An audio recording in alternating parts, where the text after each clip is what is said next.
Assalamualaikum warahmatullahi wabarakatuh. Selamat pagi anak-anakku semua.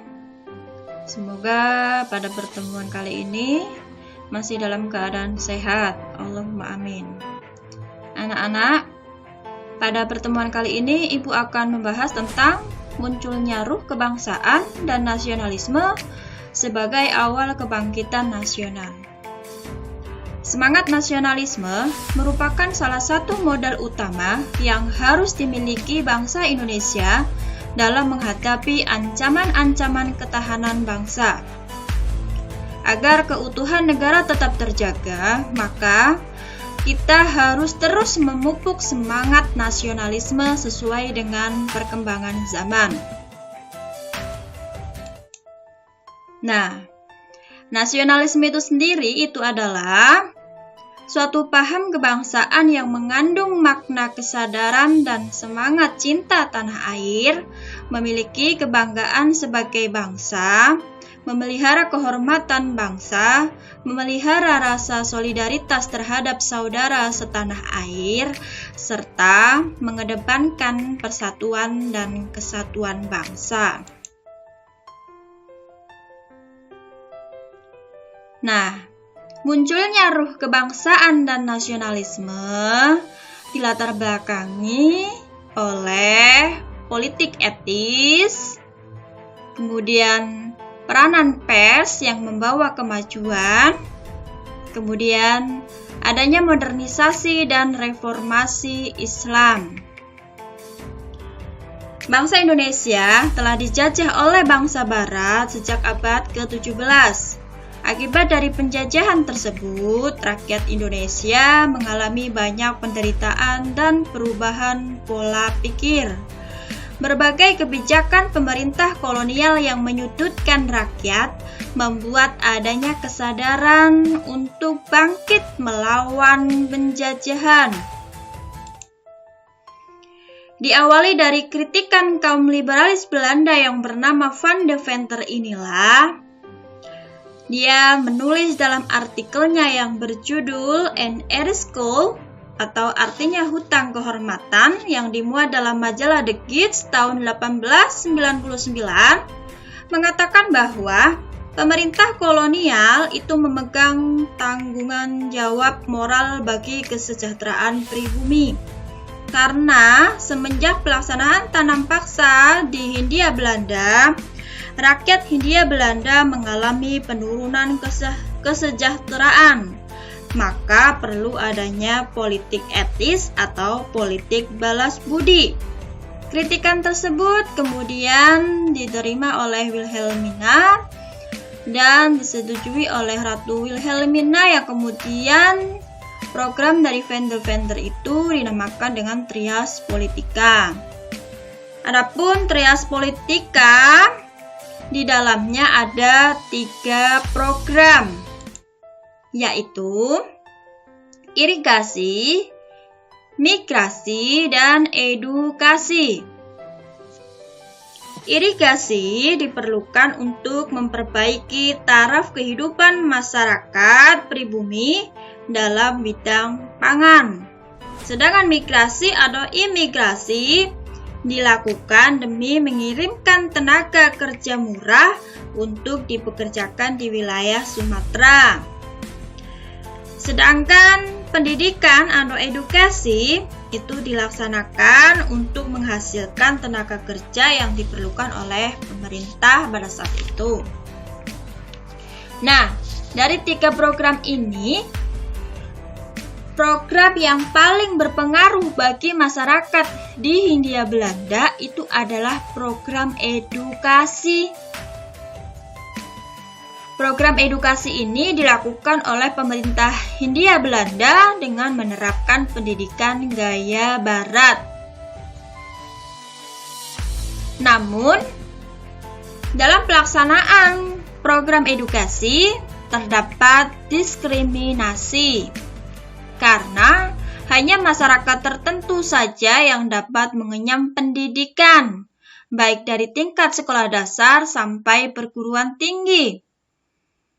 Pendidikan tinggi pun didapatkan hanya untuk anak-anak keturunan Belanda atau masyarakat pribumi kelas bangsawan.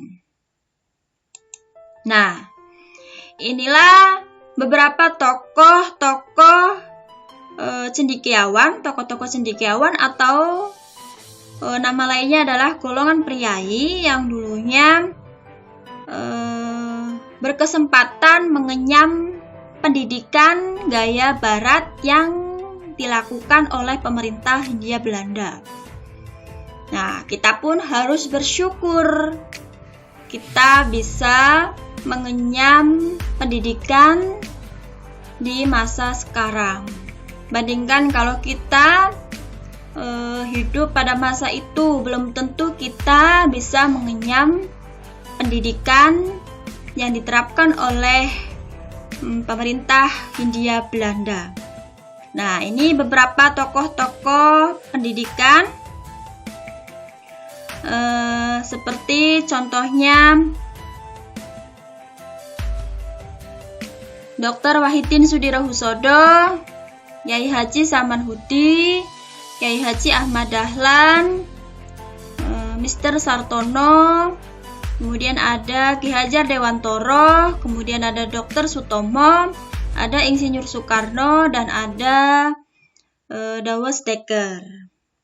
Nah, para golongan terbelajar ini atau tokoh-tokoh cendekiawan ini yang nanti membawa ide-ide pada kesadaran kebangsaan dan nasionalisme di awal kebangkitan nasional.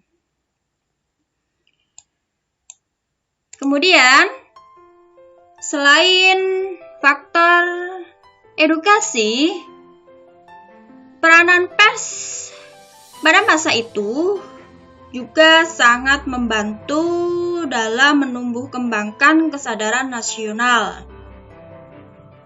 Nah, contoh pers atau surat kabar yang pernah terbit pada masa itu adalah Somplet Melayu dan Hindia Belanda. Surat kabar Somplet Melayu terbit pada tanggal 3 Februari tahun 1860. Nah, surat kabar ini seiring dengan perkembangan politik etis lebih ke arah politik meskipun masih tetap bermuatan pada bisnis. Kemudian contoh surat kabar yang kedua ada surat kabar Hindia Putra.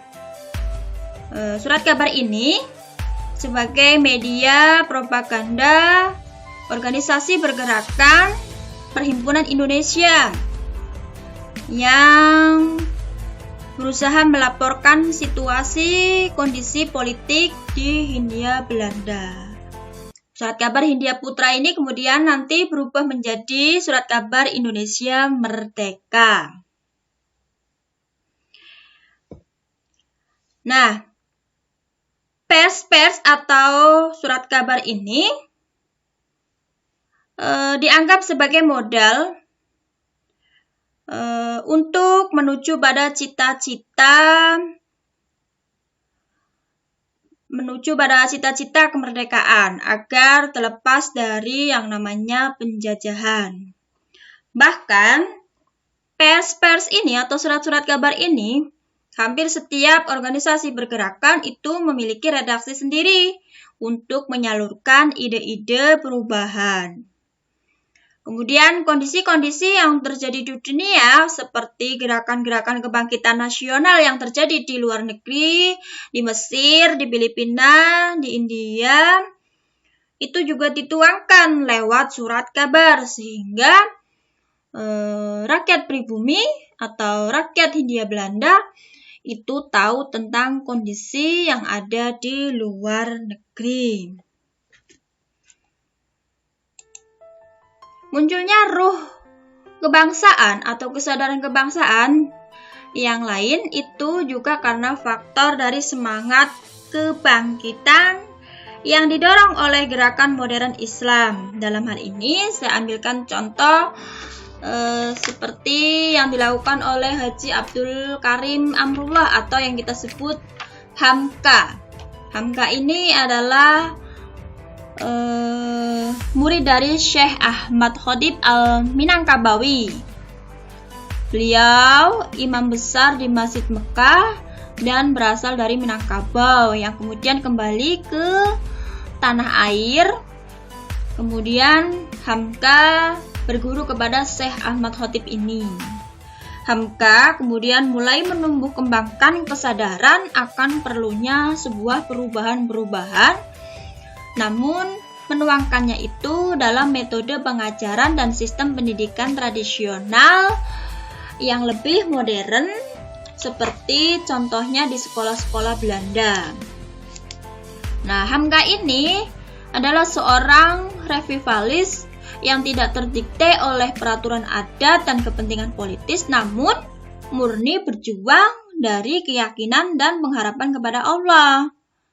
Nah, beliau juga berani menjawab dan menentang segala hal yang menurutnya menyimpang di dalam susunan masyarakat dan dalam pemerintahan.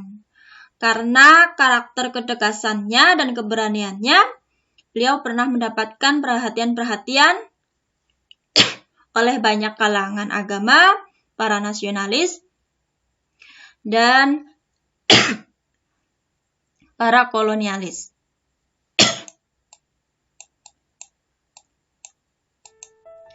Nah, sekarang kalian bandingkan bagaimana dinamika semangat nasionalisme generasi muda pada masa saat ini, pada masa sekarang.